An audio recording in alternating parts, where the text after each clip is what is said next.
This is what happens when I go to the garden without a basket. Not planning on harvesting anything. Also, I bit this. It didn't just look like it. I wanted to see if it was still good. I made this really good marinated salad the other day, and it's super basic, and I've made it a lot of times, but this time I put just a little bit of sugar in it. And it's just cut up cucumbers with half cherry tomatoes and thin slices of onion. And then I do half apple cider vinegar and half water. And you just kind of like, you want it well coated. It doesn't have to be all like soaking in it. So I think I probably did like, for a big bowl, it was only like a cup or so of liquid. And then I put like a tablespoon and a half or two of sugar in it and just like let it all meld together overnight. It was so good. The cherry tomatoes are so sweet right now, and just that little bit of sugar in it, like it made the cherry tomatoes taste like ketchup. They were so good. And anyway, I don't have a lot of cucumbers left because we're pulling them out of the garden, and I went and harvested those last couple off those silver slicer plants. Good deal, huh, Bear? So we are getting our living room put back together, finally. And Bruce has been wreaking havoc on my houseplants, and Sweet Maya had the genius brain stroke to just lift them up higher, which we did. Here, I tried putting chicken wire over the soil. I've had some people tell me to just give up the good fight on trying to have a bunch of houseplants with an inside cat, but I'm not ready to concede. We'll see how this goes. So a truck just pulled up. Maya's out there with his brother and nephew helping unload it. He's very, very excited, and that's why I grabbed the camera. Mister, you scare the daylights out of delivery people. You're not going out there right now. Here we go. Yay, Wobbert. Hercules, Hercules. Hercules. What you getting, Maya? This is a sawmill. I like how you're playing it cool on that. Yeah, cool. You excited about this, Jack? Yes. It's like a giant Lego set. Bag 1, bag 2. It's one that I think you'll enjoy putting together, no? I think I actually will enjoy it. For those of you who may have missed the earlier video, Maya shared last week when he shot a vlog about how he is getting this sawmill, and he is beyond excited. If you guys have ever seen me excited about anything, like this is how he is about this thing, and he won't show it on camera because it's like not his style to like geek out on camera. He's very excited. I won't bust him out too bad, but it was a very very exciting ordeal. He's gonna enjoy putting this together. Taking a picture of my manly muscles. Video, actually, so I got those words too. Better. You'd be good at it. So Maya and my nephew Andrew is here, and then Jeremiah's brother Robert. It's wedding weekend around here for Noah's wedding, and it's kind of, you know, a little bit of a weird thing because a wedding during the times that we're living in obviously is a little different. So our military family is not here. Also, the guest list had to be cut down considerably, and we have a really big family, so it's a largely family wedding. They've already pushed it back a couple months, and they basically just didn't want to wait any longer, so we're just doing it. I took Jackson to the doctor this morning, and we were on the way back, and he's like, such a weird thing for this to happen. Like, this is part of my childhood, because we were talking about how the kids are doing online school this year, and he's like, this is a part of my childhood. And I was like, yeah, you know, I mean, we can embrace the things that happen in our lives. Like, it's a part of my 30s, you know, like it's a part of all of our lives that this is going on right now. And, you know, we're gonna have different parts of our stories, but this is a part that everybody's gonna have, that we lived through this unusual time. Just all of this going on in the wedding, they had considered like changing it again, but they just are like, well, we're just gonna do it, and it is what it is. And we're excited, we're gonna, you know, make the most of it, and we wish that everybody could be here, but it is what it is. So I just busted open the first chrysanthemum melon that was ripe. I have to get Benjamin down here on this action. These are so good. I'm so happy these volunteered. None of the cross-pollinated ones volunteered yet, so I'm definitely gonna save seeds from these. Even if they're cross-pollinated, it's okay. It'll be a semblance of it. I have a lot of melons on these plants. You can see some of them are growing really oblong. This is 2 or 3 plants right here. I have 2 videos out already about seed saving. Some of them repeat the information. I have one that's a little bit older video that shows a lot, and I'll link it down below. And it shows how to save multiple different kinds of seeds. And I want to go ahead and just say this now because I'm opening this melon and looking at these seeds, and these are so easy to save. All I have to do on this is just scoop these into a jar, put some water on it, let them soak for a couple days, swirling them around. I usually set them right by my sink, so like when I'm washing my hands or washing a dish or whatever, I just swirl that cup around to move them around, and that ferments that gel encasing off the seeds. And then I lay them out on a towel and let them dry, and then store them in a bag. And that's it. There's a chance they could be cross-pollinated. Melons and squash specifically do cross-pollinate more readily than some other things. Tomatoes will cross-pollinate some, but not always. A lot of times they don't. Tomatoes, you know, more often than not, they don't cross-pollinate. They're pollinated off the same plant. Peppers are the same way. Beans very rarely cross-pollinate. You can save seeds. And here's the thing. If I save the seeds out of this melon, the worst thing that could possibly happen is it's a cross between this melon and something else. So I'll get a melon that's kind of like this melon, or maybe a little different, like those oblong ones. Those crossed in the garden last year. I don't ever take a fearful stance on anything, but I do think it's smart to be aware. And right now, while you have a lush garden that's producing things, don't be lax about saving seeds this year. There is a very, very real chance of real seed shortages next year because of how many people bought seeds this year. And I've heard this from people who own seed companies and who are really are growers for seed companies. There's just not gonna be the selection that there has been in the past. And right now, I'm looking at inside this melon, and there are 200 seeds inside this melon. And so if I save the seeds, I'm gonna scoop them out anyway. I'm gonna scoop this out and eat this melon. I'm not gonna eat the seeds. It's just one more step in what I'm already gonna do to go ahead and start the process of saving them. And then I have this many seeds that can grow this much food. And you know, my area does a local seed swap. If you don't have one in your area, I encourage you to plan one. It's a lot of people have done that. I've heard back from so many people since I've been suggesting that have planned local swaps at a library or whatever. If I scoop out 2,000 seeds from, you know, the handful of melons that are going to come on this plant, I can just take those to a seed swap and give them to other gardeners. And basically, right now, if the gardeners who are currently scared to save seeds because they're scared they're going to do it wrong would just save seeds, then that would alleviate the issue next year. Plus, it's just good whenever you get something you really like. Save the seeds, because then you can have it again.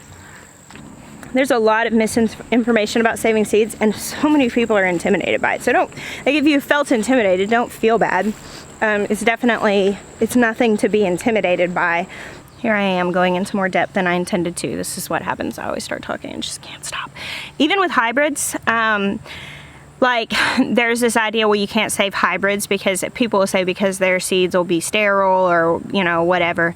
The thing is with a hybrid is that they're just going to be really inconsistent. And so really it is best to save seeds from heirlooms and open pollinated plants because, you know, you're going to get most likely, unless there was a cross-pollination, which in some cases is very unlikely, you're going to get a fruit that's like the one you saved it out of. Whereas with a hybrid, especially like an F1 hybrid, you're going to just have this grab bag of genetics. It's going to be anything. Like tomato, as let's say you save it from an F1 tomato, your fruit is going to look nothing like the fruit you saved it out of. It's still going to be a tomato though. So the idea that oh, you can't save seeds, that's not sustainable.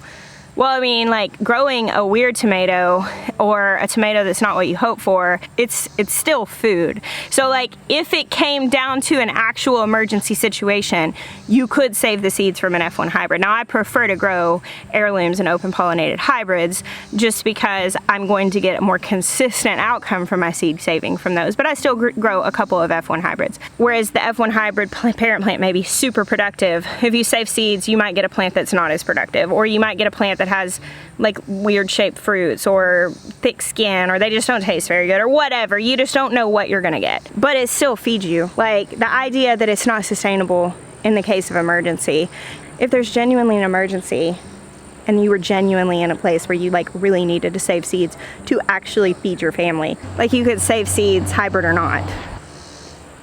Look at this pretty garden. Even in August, she's doing fine.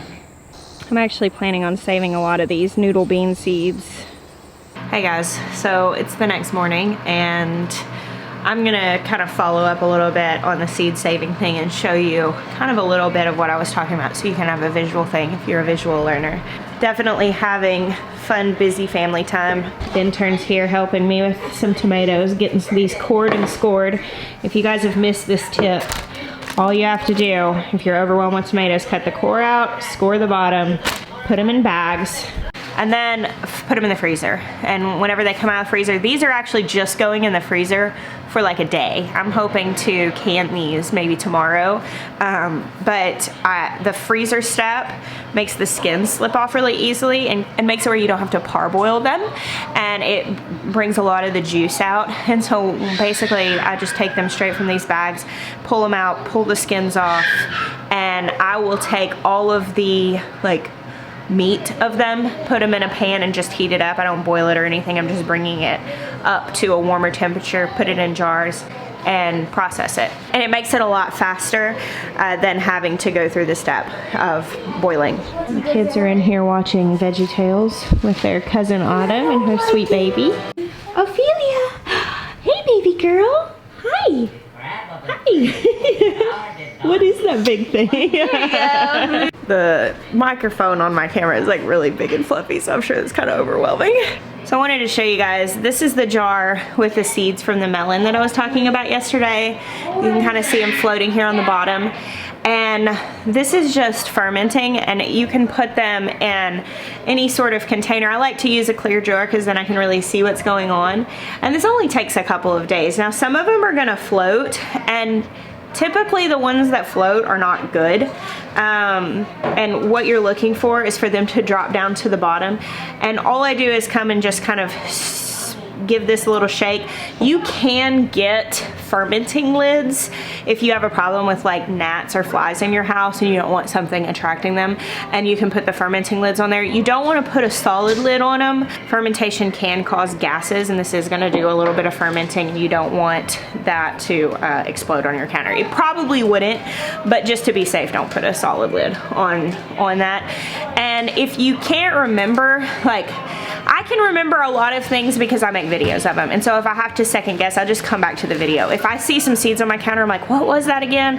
I just go back a couple of days and look at the video, because most of the time I showed you guys. But sometimes what I'll do is I have a little marker that writes on glass, and I'll just write it on the side of the jar what the variety was. And like I said, there could be some cross-pollination if you didn't do anything to like isolate the blossoms. But I just don't worry about that. And what I'll usually do is when I save these, I'll lay them out on a paper towel. Here's a paper towel that has some watermelon seeds.